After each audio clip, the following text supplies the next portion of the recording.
everyone, and welcome to this Gran Turismo 7, another Gran Turismo 7 video, another patch video essentially, because we're talking about the Spec III major patch that's just been announced by Gran Turismo 7.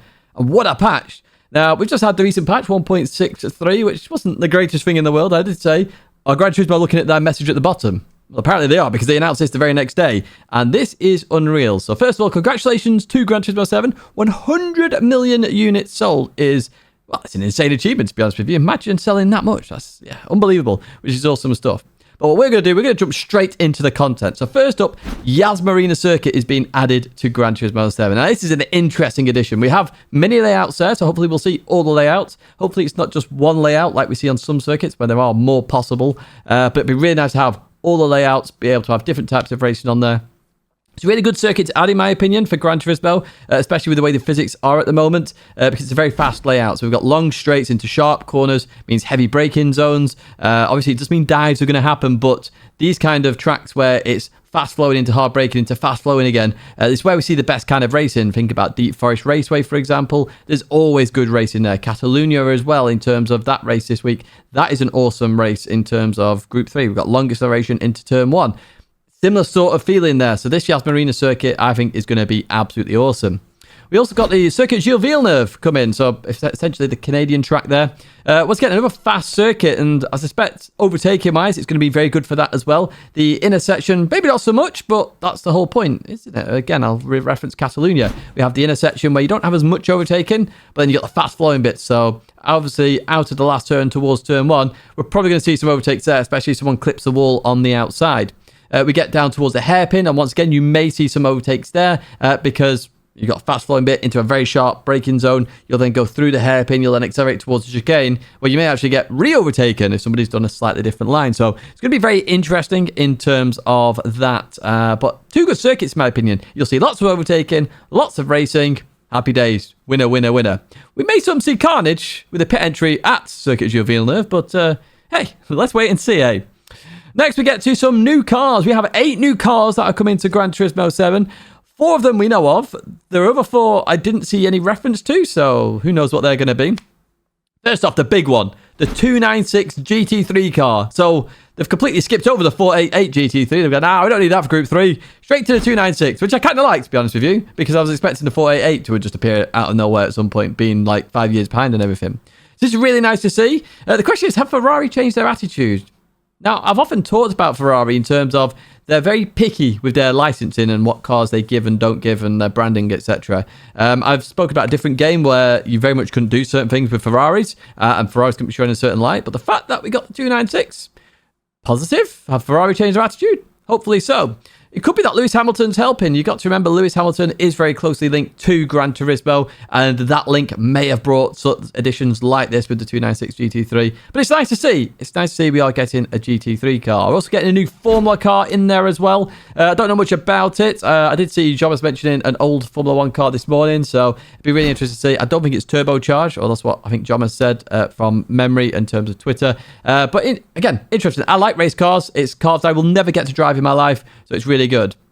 You also get a legend here from Mitsubishi, the FTO, which this is more just for me personally. I have huge nostalgia hits, so just to reference back to Gran Turismo 1 as a child, 9-10 years old at some point there when I was just playing at my nan's house on it. I'd get in a yellow FTO, I'd go on Trial Mountain, and I'd try and make the most realistic race replay possible. I'd be there for hours, 2 hours, 3 hours, just racing around. No contact with the AI cars, had to look realistic, and I'd just watch the replay, and I'd be like, excellent, done. So to see the FTO, I do like it. We also have the Mainz Skyline R34. It's just to see that being added once again. I know it's a fan favourite amongst some of you, so yeah, I'm not a particular fan personally, but it's good to have. Question is, what are the other 4 as well? I like to see, I'm hoping that there's going to be a Le Mans hypercar or 2. It'd be really nice to get them in and balanced properly, of course. But we don't know. They could just be rubbish. They've announced the best 4 and saved the worst 4. I don't know. I genuinely don't know. But we've got some good 4 there, so that if we get some oddities and some that aren't that great, I don't mind, because we've got a good selection there of cars that we are getting added. So, fair play with that one. Let's just hope it's not an SUV. No more SUVs, please. Or we'll pass on that. We jump to the data logger next. So obviously, I use Coach Dave Academy, Coach Dave Delta app, sorry, from Coach Dave Academy, which has been very interesting with the data, logging the data, having a look at the data. So the fact it's now coming into the game in terms of the data logger is going to be very interesting. I don't think this is going to work that well if ghosts and top replays are hidden, because that's what I'm going to be using it for, is to look at that. Arguably, I'm still probably going to be using Coach Dave Academy's Delta app because they're constantly developing that and improving that. So wait to see what happens with that. It's a nice addition. It's nice that you're going to have the ability to look at data. I know some of you will just want to compare your own laps, and that works perfectly. But for me, I want to be able to compare against the top. And I have a funny feeling this addition is going to mean more of the top replays get hidden, because people are like, oh no, people will go faster than me now, etc. When really, you shouldn't hide your replay. You should go, do you know what? If someone beats me, fair play, I now have to go faster. That's the mentality I like to think about it. Not that you think someone's going to beat you because you think they're faster than them. We'll see what happens. Level cap's changing. Doesn't really bother me personally. I don't ever look at that level cap. I don't see it as anything, but some of you will. So if you haven't noticed that, there you go. Car invitations. This is a big one because it's a bugbear of mine, the whole car invitation system. So there's now no expiry on them. Now, to me, the car invitation system is still broken. So it's all very well and good having an expiry on them, but there are people out there in the Gran Turismo world who have never had an invitation to Citroen or never had an invitation to Porsche. They've just never had it. So it doesn't matter whether there's an expiry on it or not. It's still a fundamental issue in the game. So is it a good or bad update? Arguably a tiny bit of an improvement. The one thing I do hope is that maybe, just maybe, and I can't promise that it's going to work like this, is that if you have the Porsche invite and you've had it 5 times, well, if there's no time limit on it now, you shouldn't see it in the roulette ticket. I like to hope they wouldn't do that, because it would be extremely frustrating if you have Porsche, no expiry, and then it lands on Porsche, no expiry. That'd be really bad. Really bad. So hopefully they go, oh, you've already got the Porsche expiry, no expiry. We'll put the Citroen one on there instead, and then you can land on the Citroen. That would be a tiny improvement. I still think they should get rid of it personally. So, hey, we'll see on that one. Weekly challenges are changing. Weekly challenges is something I want to start getting into a bit more, but I don't know much about the weekly challenges other than you do the races and they're done. So, be interested to see how that changes. Seasonal menu. This one's an interesting one. So, for those old school players, old people now, I suppose, who play Gran Turismo 5, we used to have seasonal events. So, it'd be interesting that they come back. They used to reward a hefty amount as well in terms of credits. So, yeah, that will be interesting to see in terms of seasonal events. I do remember that from Gran Turismo. I think it was Gran Turismo 5. I can't remember if it was in 6. It was definitely in 5. I'm sure of it. But it was very much an improvement to the game. So, that'll be interesting. And then we get to the core part of it, which obviously this channel is very much focused on in terms of Gran Turismo. The online racing. Now, I'm just going to hit you with 5 different statements. And I'm just going to put that out right now. I suspect we're going to see a physics change of some kind. I don't know what it is, which means balance performance. It's going to change again. I suspect that is definitely going to happen in this Spec 3. I suspect we'll see a slipstream change. We know that is a big issue at the moment. They go from custom to weak, whatever it is. I suspect we're going to see a slipstream change, which is going to correlate with the physics change. I suspect the penalty system may get adjusted slightly, but it's still going to have the exact same frustrations it's always had.